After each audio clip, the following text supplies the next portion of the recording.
Video में हम बात करेंगे पाइथन में डिक्शनरीज के बारे में कि डिक्शनरीज क्या होती हैं, कैसे काम करती हैं और क्या डिफरेंस है लिस्ट में, टपल में और डिक्शनरी में, क्यों अलग से इंट्रोड्यूस हुआ है, नया कॉन्सेप्ट है और किस बात के लिए खास ये यूज होता है। तो सब डिस्कस करेंगे डिक्शनरी के बारे में, इंट्रोडक्शन वीडियो। तो आइए शुरू करते हैं। सबसे पहले ये जानते हैं कि डिक्शनरी होता क्या है। मैंने एक वेरिएबल यहाँ पर डिक्लेयर किया हुआ है डिक्ट इक्वल टू, एक अजीब सा यहाँ पर एक डिक्लेरेशन है मेरे पास। इस चीज को हम लोग डिक्शनरी बोलते हैं। ये डिक्शनरी का डेटा टाइप है, ये कुछ इसका फॉर्मेट है। तो इसके बारे में समझते हैं कि कैसे काम कर रहा है। सबसे पहले तो जिसके अंदर मैंने इसको एनक्लोज किया है वो है करली ब्रेसेस। करली ब्रेसेस वही होते हैं जिसको आप यूज करते हो ब्लॉक्स बनाने के लिए बहुत सारी प्रोग्रामिंग लैंग्वेजेस में। तो लिस्ट में हम लोग यूज करते थे स्क्वायर ब्रैकेट्स, टप्पल में हम लोग यूज करते थे पैरेंथेसिस। तो यहाँ पर हम लोग डिक्शनरी में यूज करेंगे करली ब्रेसेस डिक्लेयर करने के लिए। और यहां पर डिक्शनरी का मतलब ये होता है कि एक की वैल्यू पेयर, मतलब डिक्शनरी का अगर हम लोग फॉर्मल डेफिनेशन याद बोलने जाएं तो ये होगा कि एक अनऑर्डर्ड सीक्वेंस ऑफ की वैल्यू पेयर्स। अब अनऑर्डर्ड मैंने क्यों बोला, जबकि लिस्ट में मैंने बोला था कि ऑर्डर्ड होता है, टपल में मैंने बोला था कि ऑर्डर्ड होता है। डिक्शनरी ऑर्डर्ड क्यों नहीं होता है? तो इसका सीधा सा मीनिंग ये है कि लिस्ट के टाइम पे, मतलब लिस्ट के केस में हम लोग उसको ऑर्डर कर सकते हैं। हम लोग किसी भी असेंडिंग ऑर्डर या डिसेंडिंग ऑर्डर में उसको सॉर्ट कर सकते हैं। लेकिन की वैल्यू पेयर में ऑर्डर का कोई मीनिंग नहीं बनता है। आप किस तरीके से सॉर्ट करोगे, कीज को आप सॉर्ट नहीं कर सकते। आपको वैल्यू से मतलब, आपको की से मतलब आपको की चाहिए, की से आप वैल्यू निकालते हो। तो डिक्शनरी का मीनिंग ये कि एक की वैल्यू पेयर होती है और की पता करके आप उसकी वैल्यू निकाल सकते हो। मतलब नंबर ऑफ कीज, मतलब जितने भी कीज होंगे सबकी एक यूनिक वैल्यू होगी। कोई दो कीज की आप सेम वैल्यू रख सकते हो, लेकिन एक ही की आप दो अलग वैल्यू नहीं रख सकते। तो ये डिक्शनरी का मेजर कंसेप्ट है कि यहाँ पर की वैल्यू पेयर्स होते हैं और आपको अगर वैल्यू निकालनी है तो आपको उसकी की से निकालनी पड़ेगी। तो यहां पर डिक्शनरी में हम लोग बोल रहे हैं कि की वैल्यू पेयर होती है। तो यहां पर एक एलिमेंट जो होता है डिक्शनरी का, एक सिंगल एलिमेंट है ये की वैल्यू पेयर। तो एक एलिमेंट मतलब एक की और एक वैल्यू, उसकी वैल्यू, करस्पॉन्डिंग वैल्यू। तो ये एक एलिमेंट हुआ। तो यहां पर दूसरा एलिमेंट ये हुआ, फिर तीसरा एलिमेंट ये हुआ। तो यहां पर मेरे पास तीन एलिमेंट्स है। तो पहला की वैल्यू पेयर होता है की वन और करस्पॉन्डिंग टू वैल्यू वन। मतलब अगर मैं की वन बताऊंगा डिक्शनरी में तो उसकी मुझे मिलेगी वैल्यू वन। अब इसको एनालॉजी से आप समझ सकते हो कि मान लीजिए मैं सुपरमार्केट जा रहा हूं और मुझे फ्रूट्स खरीदने हैं, मुझे उनके दाम नहीं पता, तो मैं उस मार्केट में जाकर पूछूंगा कि एप्पल की वैल्यू क्या है, मतलब एप्पल का प्राइस क्या है, तो वो मुझे बताएगा उसका प्राइस। तो यहां पर की क्या हुआ, की हुआ एप्पल। तो एप्पल मुझे बताना पड़ेगा कि मुझे किसका प्राइस पता करना है। तो यहां पर की होती है एप्पल। ऐसे करके जितने भी फ्रूट्स है सारे मेरे कीज हो जाएंगे और उसकी जितनी भी प्राइस होगी वो सारी वैल्यूज हो जाएंगी। तो ये कॉन्सेप्ट है डिक्शनरीज का कि की वैल्यू पेयर होती है और अनऑर्डर्ड होती है। और यहाँ पर मैं कुछ कॉन्सेप्ट यहाँ पर प्रोग्रामिंग के रूप में बताना चाहता हूँ। और डिक्शनरी में हम लोग क्या करते हैं, डिक्शनरी में हम लोग अगर किसी की वैल्यू जानना चाहते हैं तो यहाँ पर मैं प्रिंट करने वाला हूँ डिक्ट। जैसे हम लोग लिस्ट में करते थे, इंडेक्सिंग करते थे, वहां पर न्यूमेरिक वैल्यू होती थी, जीरो से स्टार्ट होती थी। यहाँ पर आपको न्यूमेरिक इंडेक्सिंग नहीं करनी है, यहाँ पर आप इंडेक्सिंग करते हो की वैल्यू के थ्रू। तो यहां पर आप की से इंडेक्सिंग करोगे। ये एक और डिफरेंस होता है लिस्ट और डिक्शनरी में।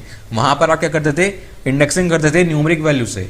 तो यहां पर अगर मैं की वन की वैल्यू पता करना चाहता हूं और इस तरीके से मैं अगर लिखता हूं डिक्ट ऑफ इंडेक्स के अंदर की वन, तो मुझे उसकी वैल्यू वन मिलेगी। तो ऐसे काम करता है डिक्शनरी। आप ऐसे की वैल्यूज निकाल सकते हो।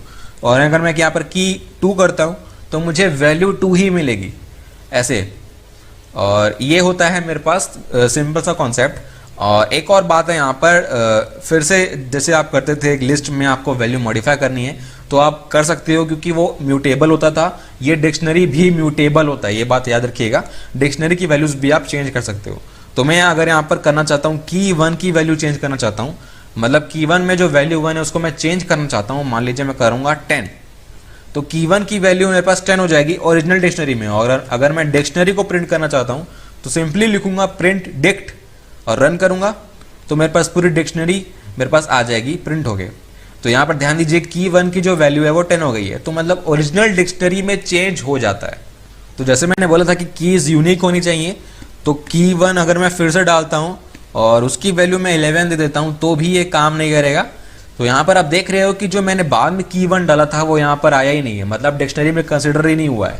तो अगर मैं एक बार कोई एलिमेंट दे देता हूँ, एक बार एलिमेंट का कोई पार्ट दे देता हूँ, मतलब की एक बार डिक्लेयर कर देता हूँ, तो दूसरी बार वही की मैं डिक्लेयर नहीं कर सकता।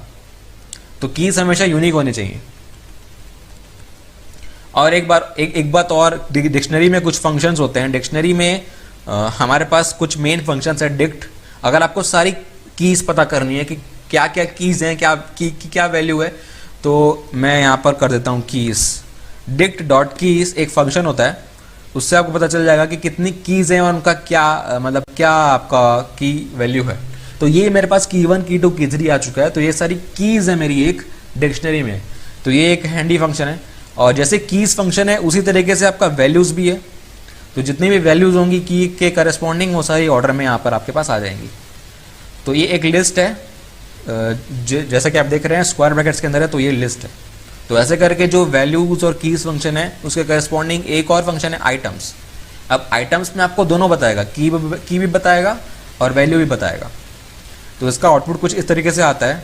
तो कोई आप एलिमेंट देना चाहते हो corresponding to any user name, जैसे किसी यूजर नेम का कोई पासवर्ड है तो यूजर नेम हमेशा यूनिक होता है। तो कोई भी प्राइमरी की अगर आप डालना चाहते हो तो आप डिक्शनरी यूज कर सकते हो। तो उसके करस्पॉन्डिंग आप प्रोग्राम्स बना सकते हैं।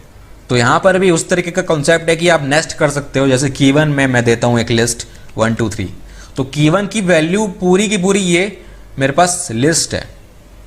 तो अगर मैं डिक्ट ऑफ की 1 करना चाहता हूँ, की 1 यहाँ पर मैं दे देता हूँ, यहाँ पर इसको फिर से कमेंट कर देता हूँ क्योंकि ये मेरे पास काम करनी है। फिर से इसको रन करते हैं। तो ये पूरी लिस्ट आ गई मेरे पास। और फिर से अगर आपको कोई पर्टिकुलर एलिमेंट फैच करना है इस लिस्ट से तो हमको नेस्टेड इंडेक्सिंग यूज करना पड़ेगा। तो उस केस में मेरे पास फर्स्ट एलिमेंट अगर फैच करना है तो 0, तो मेरे पास 1 आ जाएगा। तो इस तरीके से आप नेस्टिंग भी कर सकते हो डिक्शनरी के अंदर, टपल के अंदर लिस्ट, इस तरीके से कोई भी कॉम्बिनेशन आप लगा सकते हैं। तो ये डिक्शनरी का बेसिक एक ट्यूटोरियल था और कैसे यूज करते हैं, क्यों यूज करते हैं। एक बात आप हमेशा याद रखिएगा कि जो हम फैच करना चाहते हैं, मतलब मैपिंग इस तरीके से होती है कि आप की से वैल्यू को फैच कर सकते हो और उसका उल्टा पॉसिबल नहीं है। आप वैल्यू से की को फैच नहीं कर सकते क्योंकि मैपिंग ही उस तरीके से हुई है। जैसे आप पढ़ते हैं कि fx इक्वल टू वाई, तो आप fx इक्वल टू वाई ही पढ़ते हो ना, आप fy इक्वल टू x तो नहीं पढ़ते हो, f inverse y equal to x पढ़ते हो।